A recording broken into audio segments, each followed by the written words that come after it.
January is the month of lies. If you've worked in the fitness industry as long as I have, you eventually learn to hate the calendar. January 2nd marks the beginning of the repentant souls. They arrive in schools, wearing lycra clothes that still smell like the store, carrying colorful water bottles, fueled by the fragile determination of someone who spent 3 weeks stuffing their face with holiday roast and sides, and now wants a pop star's body before Carnival.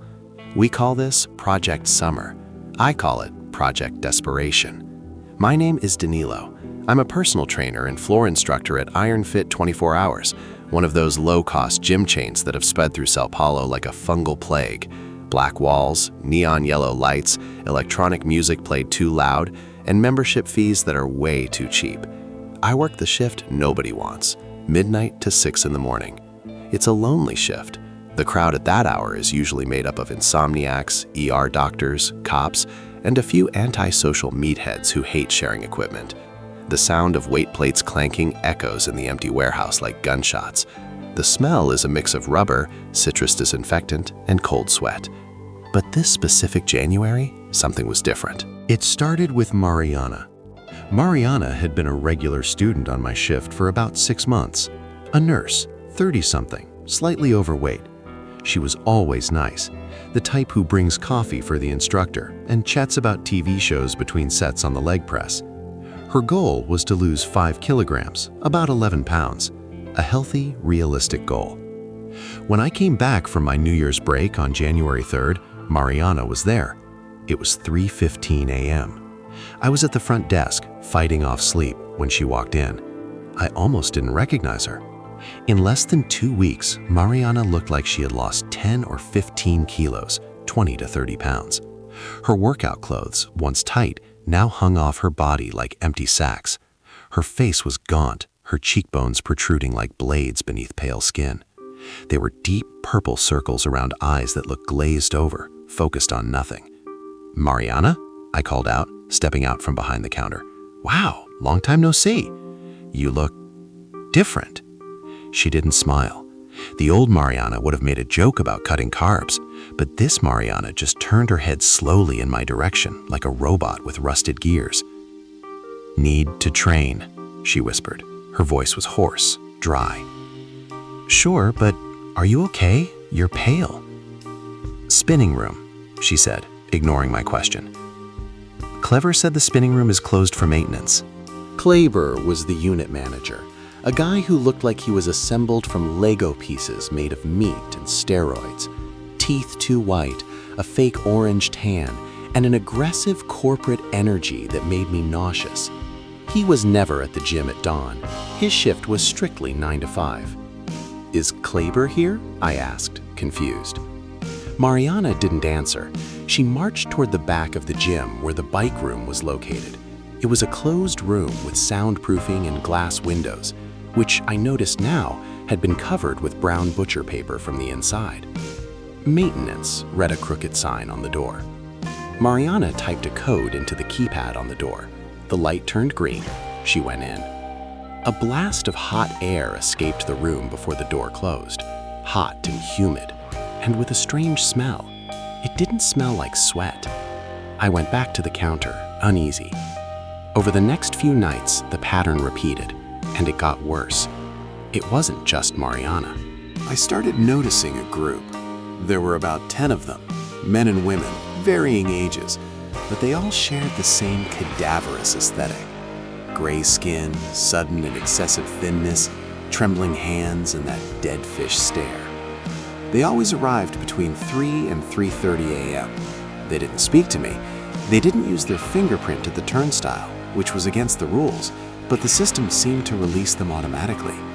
They went straight to the spinning room, typed in the password, and disappeared inside for exactly 1 hour. None of them touched the weights. None of them drank water. They walked in, and they crawled out, leaning on the walls, soaked in a sweat that looked oily. I tried to talk to Clever at the shift change at 6 a.m. "Clever, what's going on in the bike room?" I asked, grabbing my backpack. "The night crew is using it, but the sign says maintenance. And Mariana, man, she's sick. She lost weight way too fast."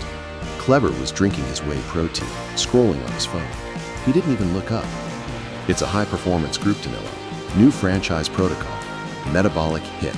Elite stuff. Don't worry about it. They pay for a black diamond plan. But they look like crack addicts, Clever.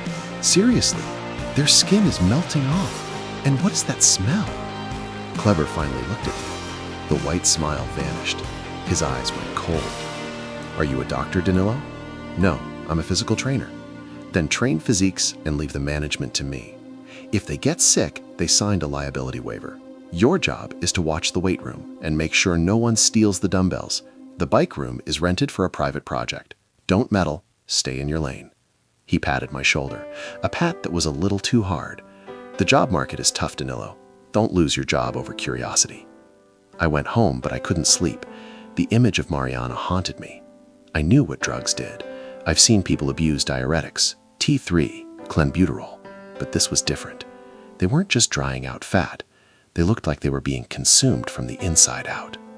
Last night, I decided I wasn't going to ignore it anymore. It was 3:40 a.m. The zombie group, as I'd mentally nicknamed him, had been inside the spinning room for 20 minutes. The gym was empty, except for them and me. I went to the door. I pressed my ear against the glass covered by the brown paper. The soundproofing was good, but not perfect. I could hear the hum of the bike spinning, but I didn't hear music. Spinning classes have loud music, shouting, motivation.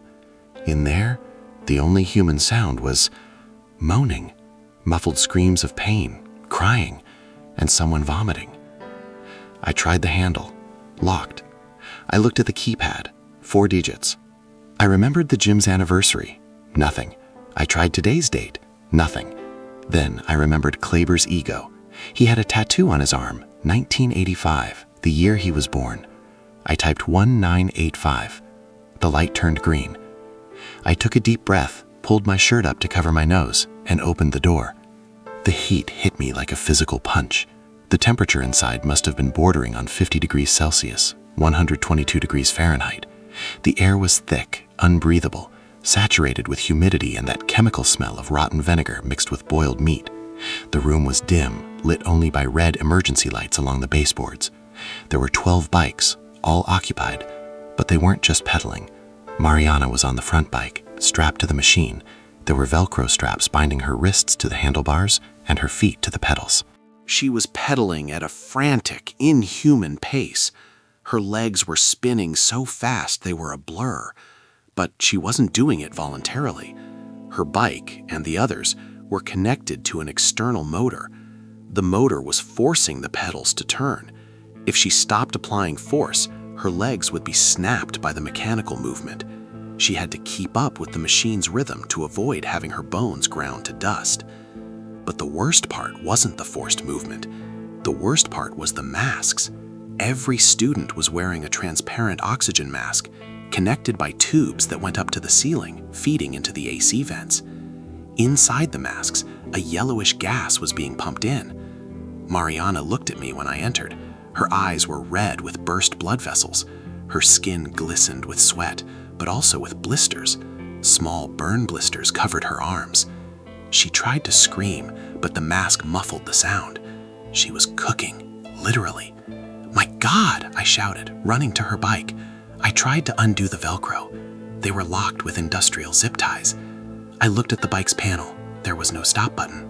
The wiring went straight into the wall. The other students didn't even look at me. Some seemed passed out, heads hanging low, but their legs kept spinning, spinning, spinning, driven by the motor, tearing muscles and ligaments in unconscious bodies. What the duck are you doing here? The voice came from the back of the room, from the shadows. Kleber was there. He was wearing a white hazmat suit and a professional gas mask. He was holding a tablet.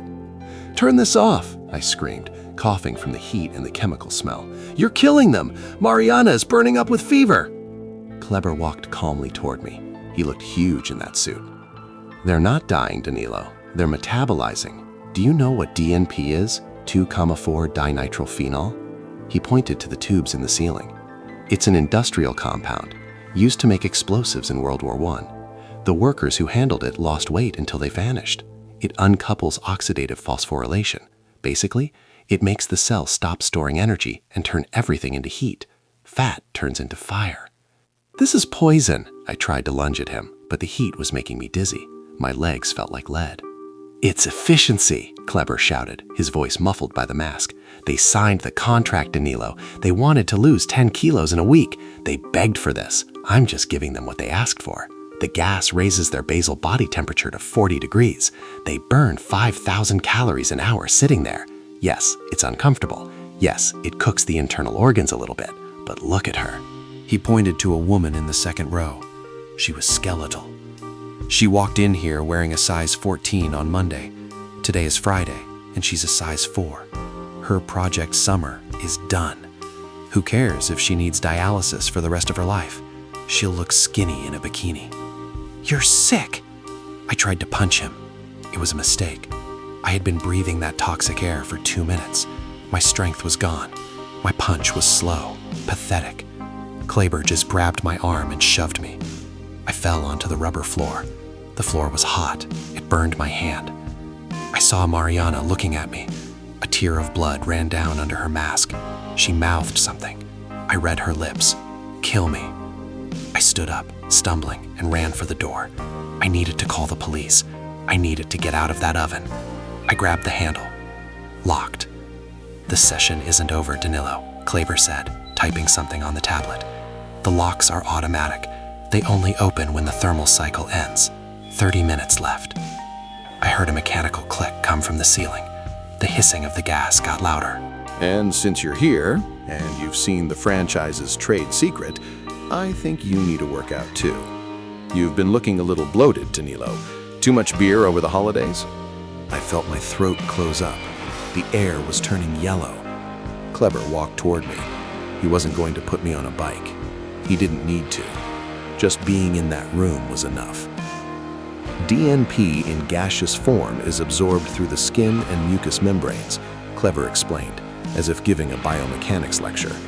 Without the mask, you'll absorb a lethal dose in, let's say, 10 minutes. Your temperature will rise to 42 degrees. Your proteins will denature. Your brain will cook inside your skull. It's a quick death, but hot. I ran to the windows covered with brown paper. I pounded on the glass. Double-tempered glass, unbreakable without a hammer. I screamed for help, but who would hear? The gym was empty. The soundproofing was perfect. Kleber sat on a stool in the corner, crossed his legs, and kept monitoring the data on the tablet. Save your oxygen, Danilo. The more you move, the hotter you get. I felt sweat break out on my forehead. It wasn't normal sweat. It was a flood. My shirt was soaked in seconds. My heart started beating out of rhythm. I felt a burning in my stomach, as if I had swallowed hot coals. My vision began to blur, yellowing at the edges. I looked at Mariana. She had passed out, but her legs kept spinning, driven by the relentless motor. I heard a dry snap, crack. Her knee had broken. The bone tore through the skin, white and shiny, but the machine kept forcing her leg to turn, grinding the joint with every rotation. Kleber didn't even look. I fell to my knees. The floor was boiling. I tried to crawl to the door. My skin was red, throbbing. I could feel my blood bubbling in my veins. It felt like being inside a giant microwave. 20 minutes left. Kleber's voice sounded distant, metallic. Hang in there. Think of the results. Think about how shredded you'll look in the coffin. My eyes are swelling. I think my tears are evaporating before they fall. I'm writing this on my phone's notes app with fingers slippery from sweat and the grease leaking from my pores. The battery is dying. The phone is overheating too. If anyone finds this phone, if anyone finds what's left of us, don't believe the official report. They'll say it was a fire. They'll say it was a short circuit in the sauna. It wasn't. It was Project Summer. Kleber is standing up now. He's coming toward me with a syringe. To speed up the process, he says. I'm so hot. I just wanted the air conditioning to work.